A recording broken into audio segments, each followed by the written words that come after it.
All right, greetings Houdini Python users. My name is Chris Rhoda. I am the instructor for this course. And before we get started with the meat and potatoes, I'd like to thank Luke Moore of Side Effects Software.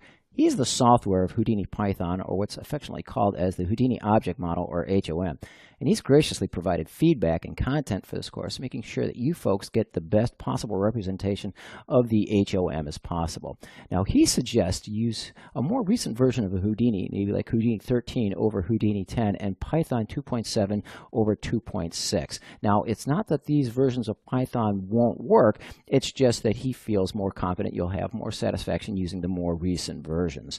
Now, in this particular lesson, we're going to be covering the basic and most simplistic Houdini Python interfaces and demonstrate simple tricks and techniques which will help you get up to speed as quickly as possible. We've got a handful of information here, so this is going to be broken up into two sections, and we'll cover lessons 2 and 3. Now, to create a typical production situation, let's start with something a little bit complex like an actual character, and we can get one of those characters from Houdini by going to the auto rigs and pressing the tune character, and we can actually get a character and plop that guy right in the middle of our world, and we have full access now to a very complicated Houdini character. Now, the fastest and most easy way to access Python is through the Python window, and we access that through Windows, Python shell, and here we have is the Python shell that's come up. Let me move this so it's a little easier to be seen. To give this a quick test, let's do a simple hello world type example. Print hello from the HOM. Hit return, and it does print out, so we do know that our Python module is working appropriately.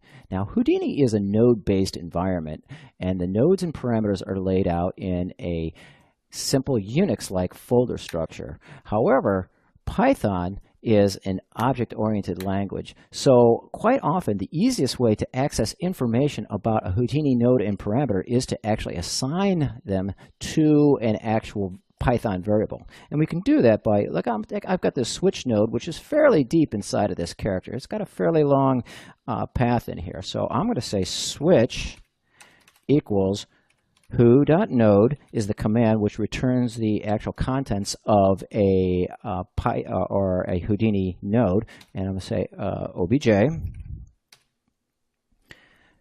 tune character to form rig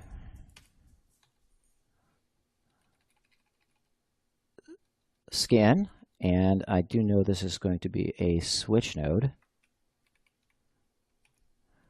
Okay, so we have the full path on here. That took actually kind of a long time. And to test to make sure that we have what we are expecting, I'm going to say print the actual name of the node. So print switch dot name.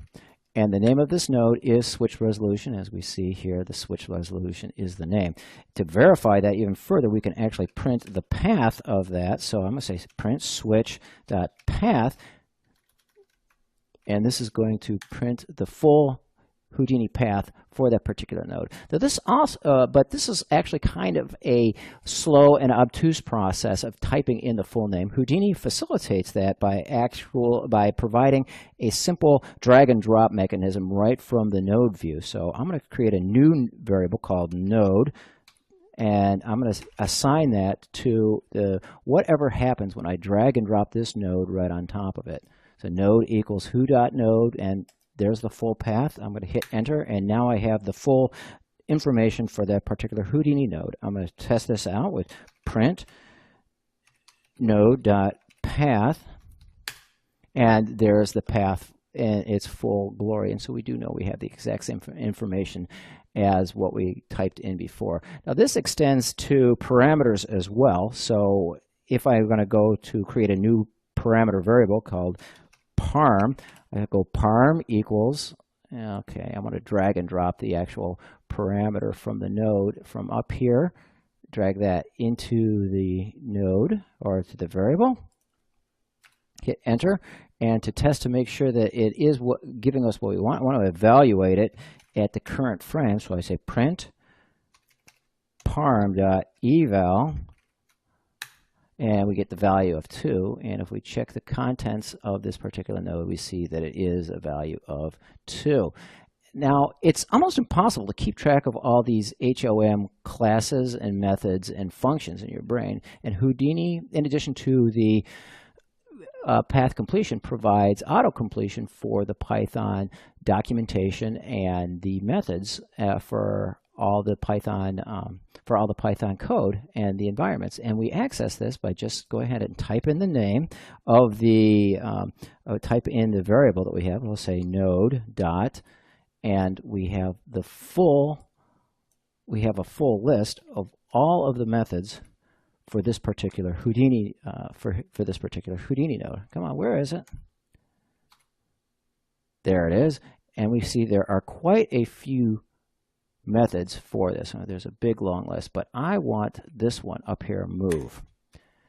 And we see as the documentation comes up that this is going to move the node in the node view, and it's going to move it via a vector 2. Now, a vector 2 is a 2-tuple, which requires an x and a y value. So I'm going to provide a 2-tuple here, 1, 2. Very simple. And then when we hit enter, we're going to see the node kind of jump out of view. Oh, and there it did. It moved 1 in the x and 2 in the y. So that's a very handy way of getting the information that you want without any kind of a user error. Now, the documentation is very helpful as well, and we access the Houdini documentation by going to Help, Houdini Help, and there are our handy docs. And I like to start with who.node as a place to begin. And this is kind of like the parent node for all the Houdini nodes, and we have all this node information plus all of its the methods and examples of how to use those methods in an actual environment. Plus, it includes all of the subclasses for all this node class. So who.node in the documentation is a very handy and useful way of looking up how to use a class. Very, very, very, very helpful, and we'll use more of this later. Now, if you want to figure out and reverse engineer how Houdini uses Python in order to create a node, you can use a the code name or a command called as code. And I'm going to test this out. I'll say node.as code. I'm going to enter this, and you see there's a lot of parameters in there, but we're just going to use the default values here. And we see a very, very large list of information for this. And this is like very kind of obtuse because it's in the Python shell. Now, what we can actually do is read this from an actual file pointer. So if we want to, what we could do is actually create a file output in Python. Say fount equals open temp, and I'm going to call this switch.py. I forgot my quotes here. Don't forget to make it writable, or else nothing's going to happen. And I'm going to print fount. Well, actually, we'll just have to write it out. Fount.write node.as code. And that wrote it out. I'm going to go ahead and close the file. Fount.close. Now let's take a look at actually what was outputted here. I'm going to go and go through my Windows browser here. And oh, there it is, switch.py.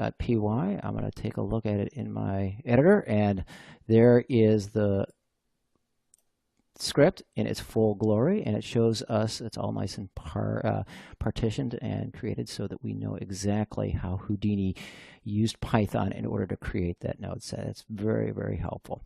Now, in the next section, we are going to go in and learn a little bit more about the side effects website, and we're going to actually study a little bit more of how to add our Python commands to a shelf.